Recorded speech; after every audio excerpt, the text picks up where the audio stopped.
Maendeleo yoyote yanaanzia kwenye ulimwengu wa roho. Mauti inaanzia kwenye ulimwengu wa roho. Mmeshuhudia wenyewe hapa. Wachawi wakikiri, wazee wa Biblia wakikiri kwamba tuipeni huduma ni kwa sababu inazuia mauti, inazuia nyama zao katikati ya jamii. Jiandae. Unataka kuishi katika mfumo gani? Lakini mfumo halisi ni mmoja tu, ni kukaa kwenye nuru.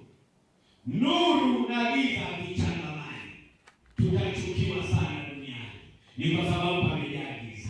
Lakini Yesu ambaye ni Kristo alishuka kwa ajili ya kuachilia nuru, na nuru